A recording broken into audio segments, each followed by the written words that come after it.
Electrolysis हमने देखा कि वो क्या होता है। इसकी प्रैक्टिकल एंड इंडस्ट्रियल एप्लीकेशन भी बहुत हैं एंड हम देखते हैं वन बाय वन जो बुक में दी गई हैं। सबसे पहले दी हुई है कि एक्सट्रैक्शन ऑफ सोडियम। अब सोडियम एक मेटल है, इंडस्ट्रियली इसकी बहुत ज़्यादा इंपॉर्टेंस है। ये मेटल हम एक्सट्रैक्ट कर सकते हैं, निकाल सकते हैं फ्यूज्ड सोडियम क्लोराइड की मदद से। अब आप याद रखिए, सोडियम क्लोराइड यानी नमक, सॉल्ट, जिसे हम रॉक सॉल्ट भी कहते हैं, ये पाकिस्तान के अंदर मेरे ख्याल में one of the largest reservoirs हैं हमारे पास। तो हम रॉक सॉल्ट यानी NaCl निकालते हैं और उसको हम उसका इलेक्ट्रोलिसिस करते हैं तो हमें दो चीज़ें मिलती हैं। एक तो हमें सोडियम मेटल मिला, दूसरा हमें बाय प्रोडक्ट के तौर पे क्लोरीन भी मिल गई। अब क्लोरीन भी एक इंडस्ट्रियली कमर्शियली एक बहुत इंपॉर्टेंट केमिकल है, एक बहुत इंपॉर्टेंट गैस है। तो करते क्या हैं बेसिकली, हम NaCl लिया, सोडियम क्लोराइड सॉलिड, और इसे फ्यूज कर लिया यानी मेल्ट कर लिया। तो अब हमारे पास सोडियम आयन बन गए एंड क्लोराइड आयन बन गए। और हमारे सेल के अंदर एनोड पे जाएंगे chloride ion, being negative, anode पे पॉजिटिव चार्ज है। क्लोराइड आयन गए, अपना इलेक्ट्रॉन एनोड को दिया एंड क्लोरीन गैस बन के रिलीज हो गए। और आपको पता है यहाँ हो क्या रहा है, ऑयल से याद रखना, oxidation is loss of electron and chloride ion ने लूज किया इलेक्ट्रॉन तो उसकी ऑक्सीडेशन हो गई एनोड पे। कैथोड पे क्या होगा, सोडियम आयन जाएंगे और इलेक्ट्रॉन गेन करेंगे यानी Na+ एक इलेक्ट्रॉन लेके Na बन जाएगा, सॉलिड बन गया, अब उसके ऊपर डिपॉजिट हो जाएगा कैथोड के ऊपर, और यही हम चाहते थे।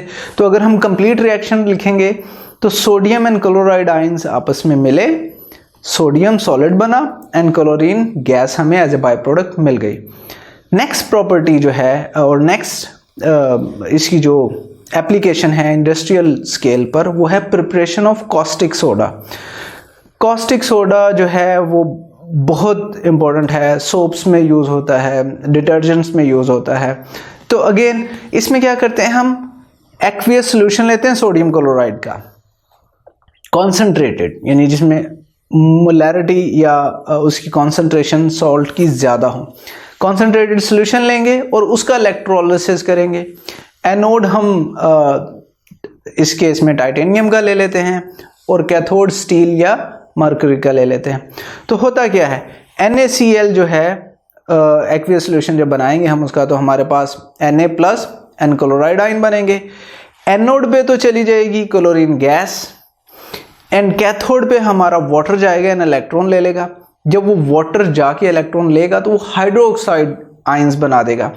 अब हमारे कैथोड पे हाइड्रोक्साइड आयन पड़े हुए हैं, तो सोडियम भी हमारे पास सोल्यूशन में है, sodium and hydroxide ion combine होंगे और हमें NaOH मिल जाएगा, जिसे हम सोडियम हाइड्रोक्साइड कहते हैं एंड कॉस्टिक सोडा भी कहते हैं।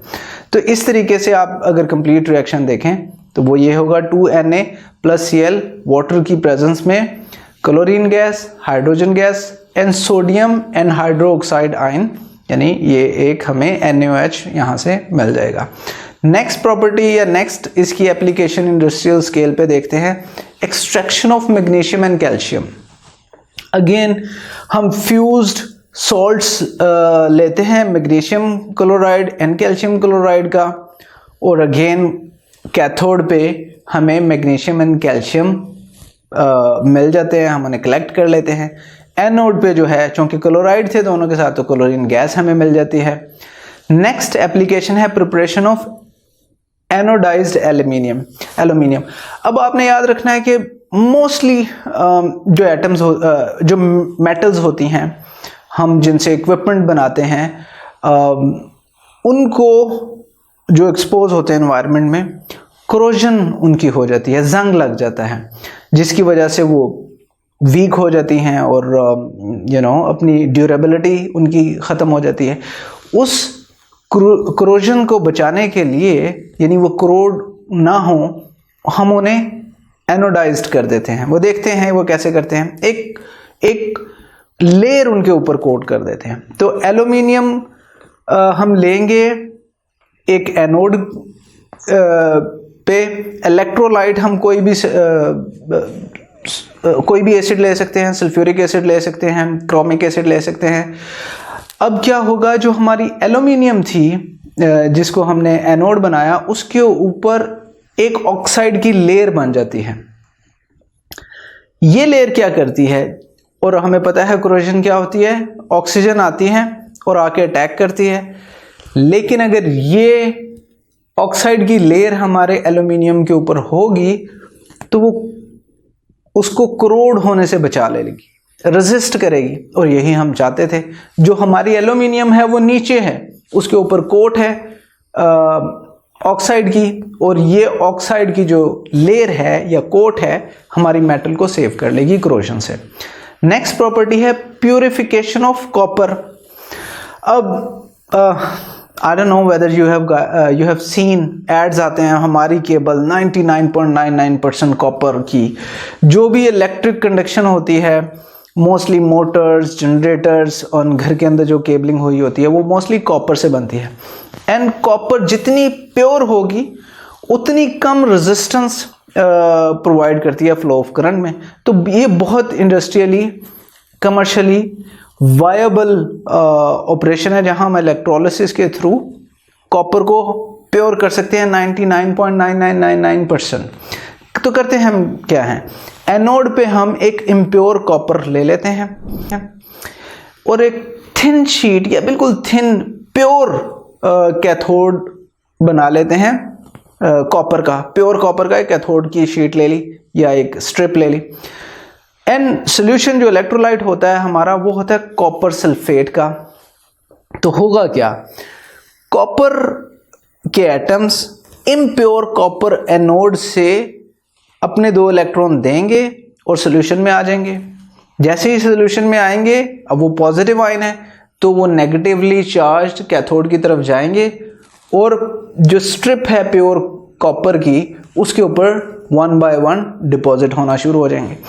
तो कुछ देर बाद जो हमारा कैथोड है उसके ऊपर प्योर कॉपर डिपॉजिट हो जाएगा और जो इम्प्योरिटीज हैं या इम्प्योर कॉपर है वो हमारा एनोड पे रह जाएगा। नेक्स्ट है plating of expensive metals to prevent corrosion. अब अगेन ये वही है जो पहले हमने पढ़ा था, जैसे copper, silver, nickel and chromium ये एक्सपेंसिव मेटल हैं, तो हम इनके ऊपर एक ऐसी लेयर कोट कर देते हैं किसी लेस एक्सपेंसिव या सस्ती मेटल की, ताकि हमारी एक्सपेंसिव जो मेटल है वो करोड ना हो, ख़राब ना हो। तो ये थी एप्लीकेशन जो हम इंडस्ट्रियल स्केल्स में इलेक्ट्रोलिसिस यूज़ करते हैं डिफरेंट प्रोडक्ट्स को बनाने में या उनको प्रिवेंट करने में कोरोजन से।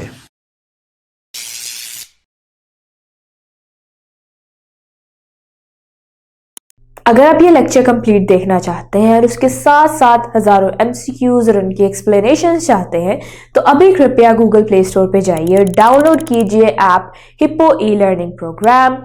खुद भी इसे इस्तेमाल करें और इसके साथ साथ अपने फ्रेंड्स और अपने क्लास फेलो को भी अनुशंसा करें। And don't forget to like this video and subscribe to our channel. धन्यवाद।